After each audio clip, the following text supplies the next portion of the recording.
श्रीनाथे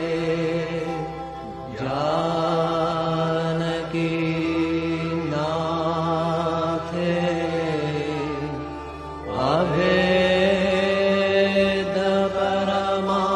अभेदपरमात्मने तथापि मम सर्वस्व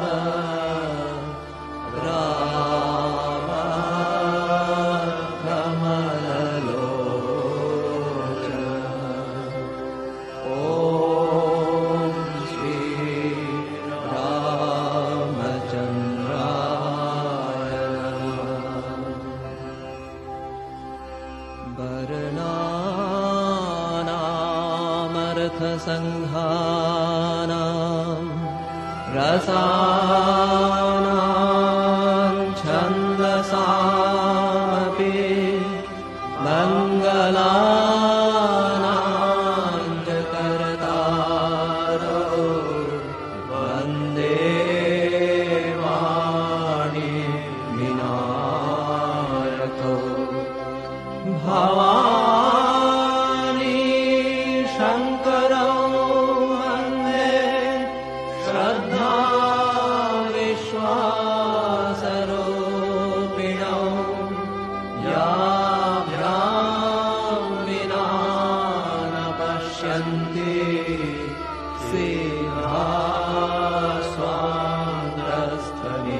सिद्धास्वान्द्रस्थनीश्वरं वन्दे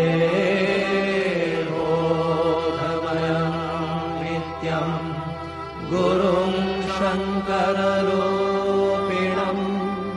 याश्रितो हि वक्रोऽपि चन्द्रः सर्वत्र वन्द्यते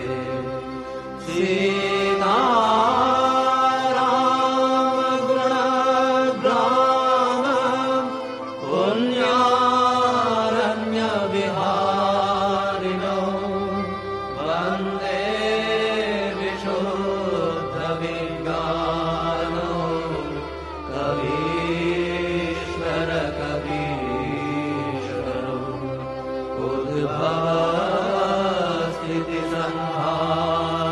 उद्भवस्थितिसंहारकारिणीं क्लेशहारिणीं सर्वश्रेयस्करीं सीतां नतोऽहं रामवल्लभां यन्माया वशवर्ति विश्वमखिलं ब्रह्मादिदेवासुरा यत्सत्त्वादमृषैव भाति सकलं रज्जो यथा हेर्भ्रमः यत्पादप्लवमेव भाति भवाम्भोधे स्थितिर्षावतां वन्देऽहं तमशेषकारणपरं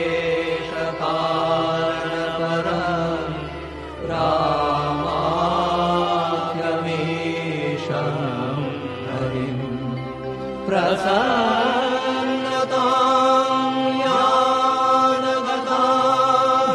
यानगताभिषेकतः तथा नमम्लौ वनवासदोत्कतः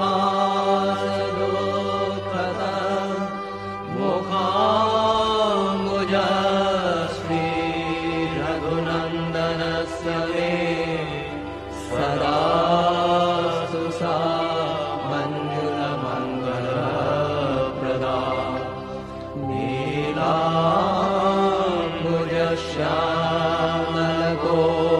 नीलाम्बुजश्यामलकोमलाङ्गं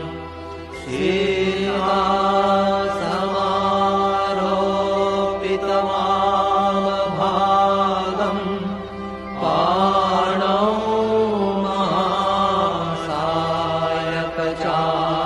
महासायकचारुचापं नमामि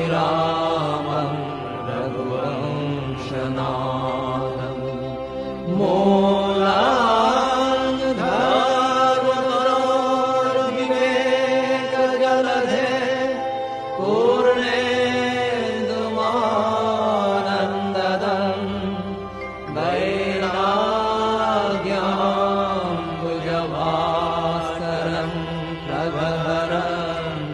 ध्वान्तामहं तापम्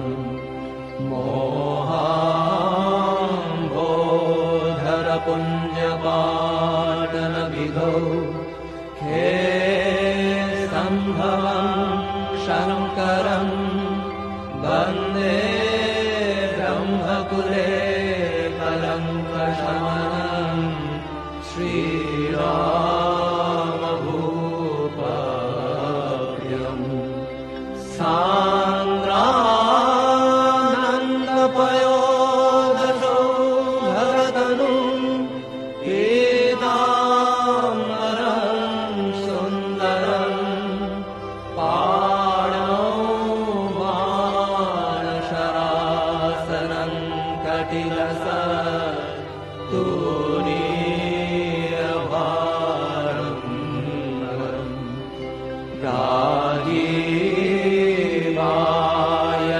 राजीवायतलोचनं धृतजटायूढेन संशोभितं सीतालक्ष्मणसंयुतं पतिगतं रामाभिरामं भजे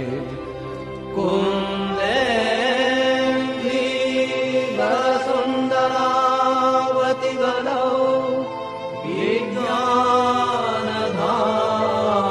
विज्ञानधामाबुभौ शोभाढ्यौ वरधन्विनौ श्रुतियुतौ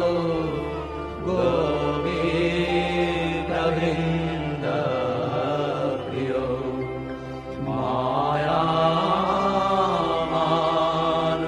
मायामानुषरूपिणौ रघुवरौ सद्धर्मवन्तौ हृतौ सीतान्वेषणतत्परौ पथिगतौ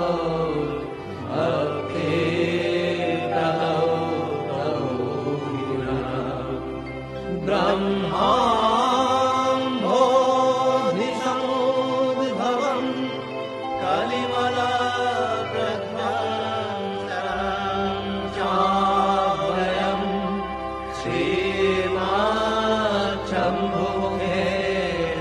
श्रीमाच्छम्भुमुखेन्दुसुन्दरबले संशोभितं सर्वदा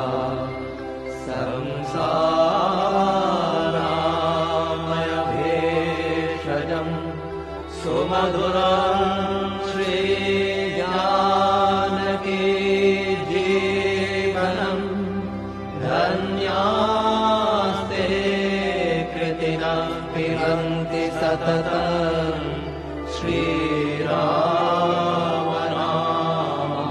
श्रीरामनामामृतम् शान्तं शाश्वतमप्रमेयमनघं निर्वाणशान्तिप्रदं ब्रह्मा शम्भुभैन्द्रसेव्यमनिशं वेदान्तवेद्यं विभुं रामाख्यं जगदीश्वरं सुरगुरुं मायामनुष्यं हरिं वन्देऽहं करुणाकरं रघुवरं भूपालचूडामणिम्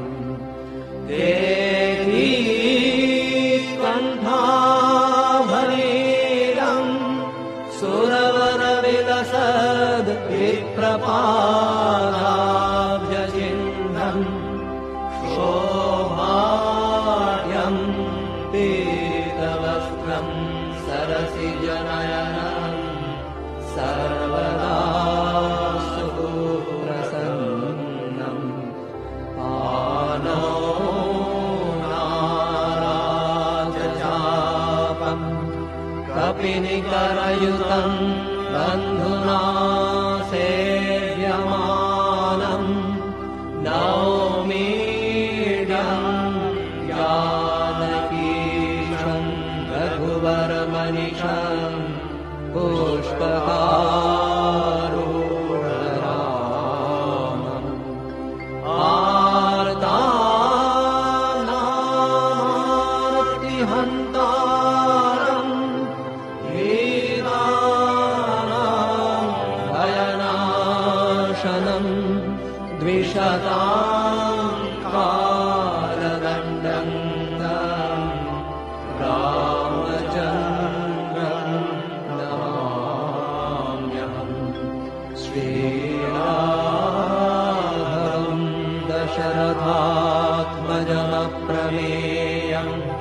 सीतापतिं रघुकुलान्वयरत्नदीपम्